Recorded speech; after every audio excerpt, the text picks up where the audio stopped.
गुरुर्ब्रह्मा गुरुर्विष्णुः गुरुर्देवो महेश्वरः गुरुस्साक्षात् परब्रह्म तस्मै श्री गुरवे नमः। नमो गुरुभ्यो गुरुपादुकाभ्यो नमः परेभ्यः परपादुकाभ्यः आचार्य सिद्धेश्वर पादुकाभ्यो नमोस्तु लक्ष्मीपति पादुकाभ्यः। श्रीमन्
सर्वं विष्णुमयं जगत् आद्यगुणो वचक्रमाणम् एवं गुणविशेषं विशिष्टानां शुभपुण्यनिधौ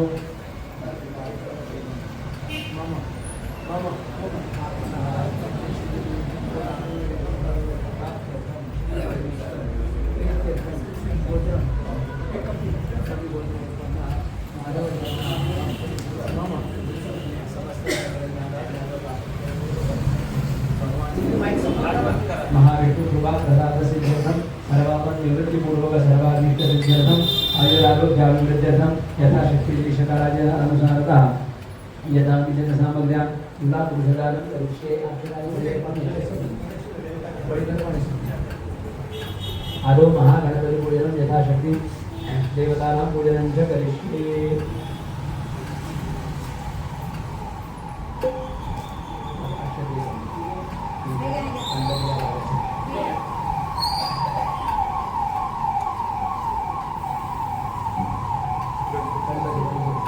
अभीप्सितार्थ सिद्ध्यर्थं पूज्यतो यस्सुरासुरैः सर्वविघ्नहरस्तस्मै गणाधिपतये नमः। महागणपतये नमः। ध्यायामि श्रीमन्महागणपतये नमः। पूजार्थे गन्धाक्षतपुष्पं समर्पयामि। श्रीमन्महागणपतये नमः। हरिद्राकुङ्कुमं सौभाग्यद्रव्यं समर्पयामि। ऋतुकालोद्भव रक्तपुष्पं समर्पयामि।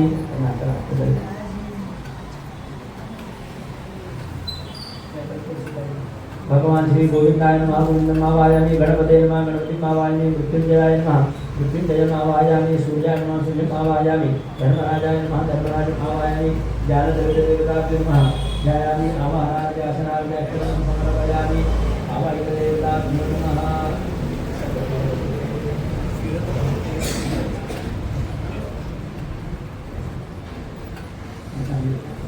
विष्णु विष्णु महाविष्णु सर्वविष्णु महेश्वरम् अनेक रूपदैत्यान्तं नमामि पुरुषोत्तमं। कृष्णाय वासुदेवाय हरये परमात्मने प्रणतः क्लेशनाशाय गोविन्दाय नमो नमः। मृत्युंजयाय रुद्राय नीलकण्ठाय शम्भवे अमृतेशाय शर्वाय महादेवाय ते नमः।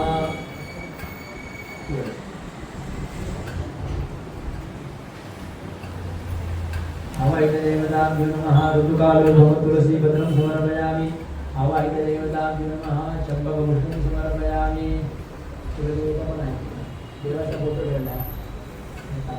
आवाहितदेवताभ्यो नमः। साटिधूपं साटिदीपं समर्पयामि। आवाहितदेवताभ्यो नमः। कर्मोक्तनैवेद्यं समर्पयामि। प्राणाय नमः। अपानाय नमः। ज्ञानाय नमः। उदानाय नमः। समानाय नमः। ब्रह्मणे नमः। उदनैवेद्यं प्राणाय नमः। अपानाय नमः। ज्ञानाय नमः। उदानाय नमः। समानाय नमः। ब्रह्मणे नमः। उत्तराभूषणं हस्तमुखप्रसादं समर्पयामि। मुखमासारथे ताम्बूलं फलं समर्पयामि। अभीष्ट सिद्धांत सिद्धार्थं पूजितो यशुभास्वैः सर्वविघ्नहारस्वस्मै गणाधिपतये नमः नमो सुनन्दाय सहस्रमूर्तये सहस्रपादाब्जशिरोर्वहवे सहस्रनाम्ने पुरुषाय शाश्वते सहस्रकोटियुगधारिणे नमः आवाहितदेवतां नमः मन्त्राक्षतां समर्पयामि आवाहनं न जानामि तवार्चनं वीराञ्चैव न जानामि क्षवस्वरवीरेश्वरो अनिलचितपूजनेन आवाहितदेवता प्रीयन्ताम् खाली बसलोच का खाली बसलोच नंतर आमची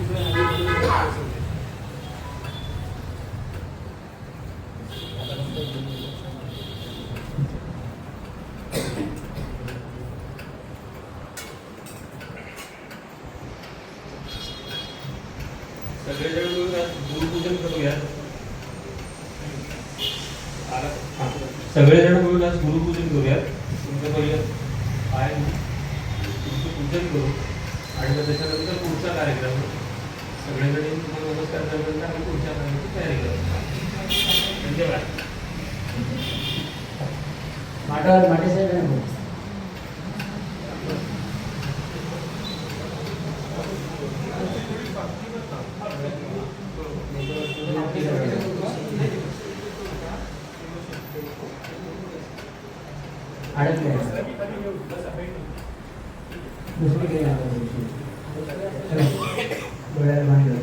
निद्रोदकस्पर्शः अद्यवर्धवानेन विशेषं ताजां शुभपुण्यतिथौ तुझ्या डोळ्याला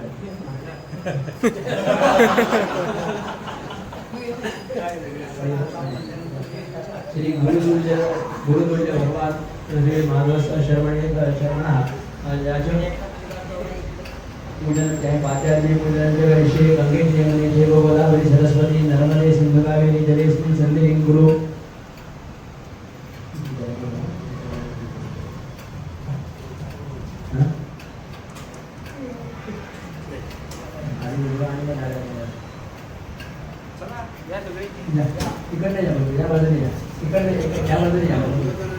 श्रीरूपापाशगर्भहस्ता वक्रवाहनाः श्वेतामौक्तिकभूषाढ्या अर्घस्ताभ्यो नमो नमः पाशहस्ते जगन्ने यादसां वरीश्वरम् आवाम्बदे महम्मदे देवं वक्रवाहनां देवदानसंवादे मध्यमाने मोददौ देवदानसंवादां कर्षसङ्के विष्णुखण्डे रथसमाश्रितः मुनिर्दशयो ब्रह्मा मध्ये माधवमनस्पताः कुक्षुदागरा सर्वे सप्तद्वीपा सुन्दरा ऋग्वेदो यजुर्वेदः सामवेदो यथर्वणः अंगैष्ठदेवता सर्वे कर्षन्त समाश्रिताः अत्र गायत्री सावित्री शान्तिपुष्टि गरिदता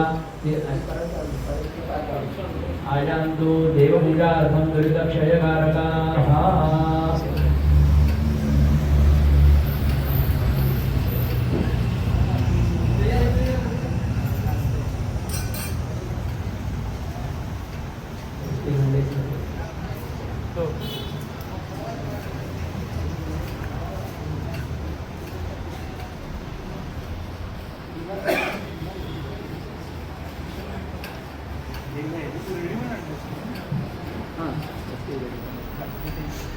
सद्गुरु चरणारविन्दाभ्यां नमः।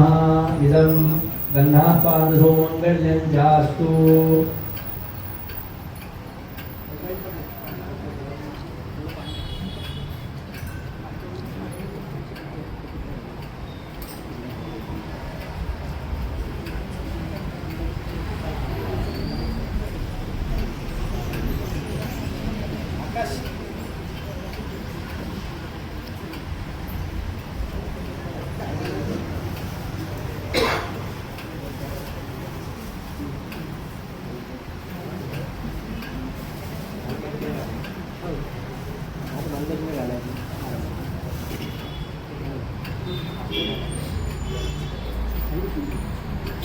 अक्षरापान्तु आयुष्यमस्तु।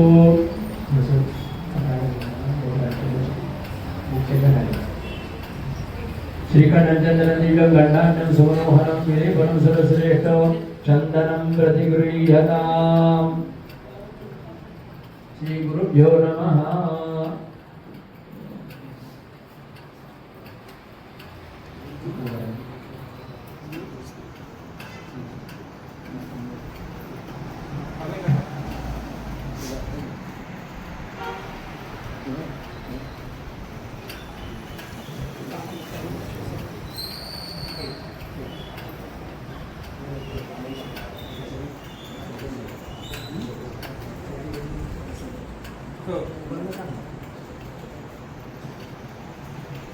सर्वभूषादिते सौम्ये लोकलज्जा निवारणे मयोपवादिते दभ्यं वासने प्रतिगृह्यताम् स्थितं सूक्ष्मं सुखस्पर्शम् ईशानादे प्रियं सदा वासो हि सर्वदैवत्यं देहालङ्करणं परम्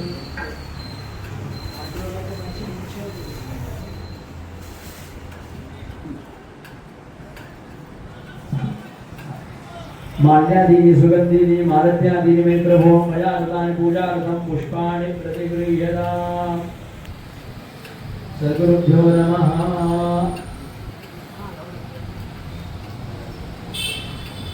कुण्डलीकवरदा हरिहर श्री ज्ञानदेव महाराज की जय ज्ञानेश्वर महाराज की जय महाराज की जय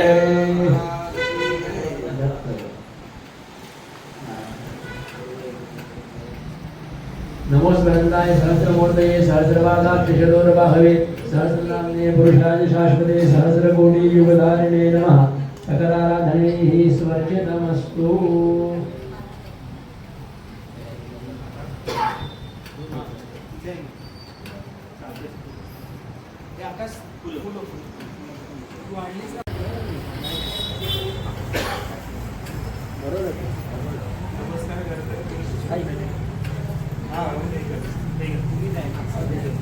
आम्ही वाहून सुरुवात करतो.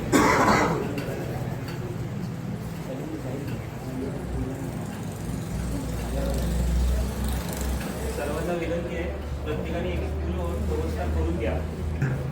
पोचला आता आवाज.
मंडळाचे माणूस आहेत आता यांची सेवक आहोत.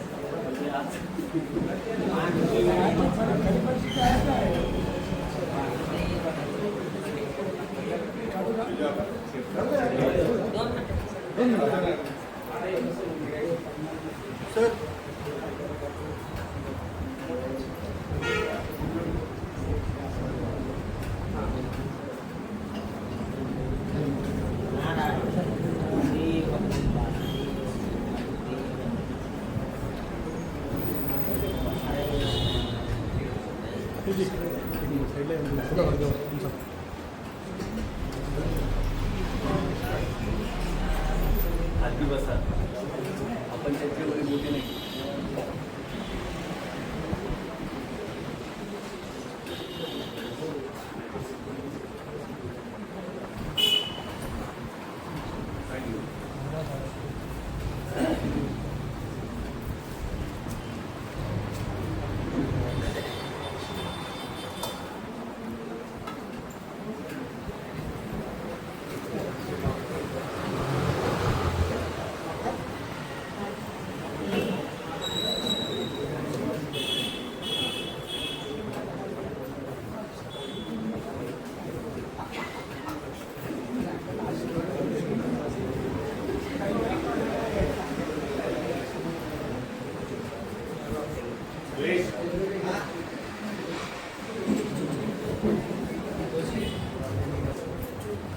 झाले त्यांनी बसून घ्या. बसून घ्या.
माझ्या विरुद्ध आहे.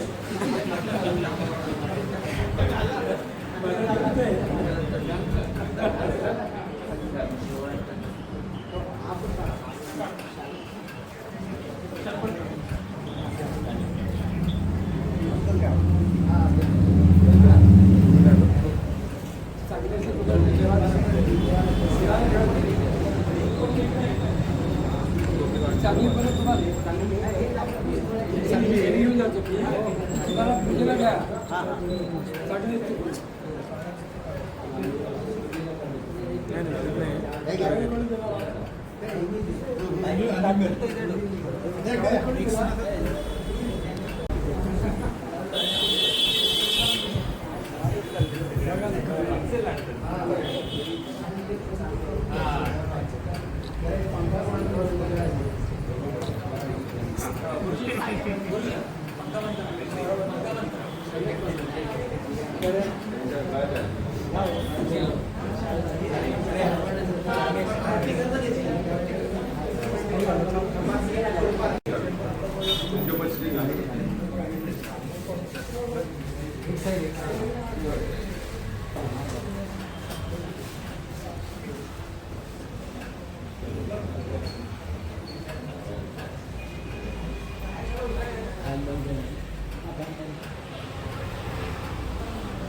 हे काढू का आणि हे हां त्यांना ओवाळायला जागा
दीपज्योति परब्रह्म दीपज्योति जनार्दनः दीपहरतु मे भावं संध्या दीप नमोस्तुते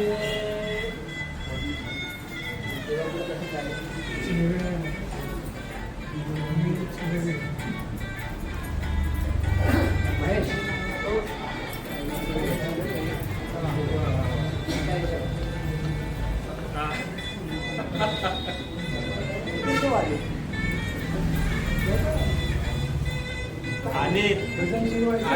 आले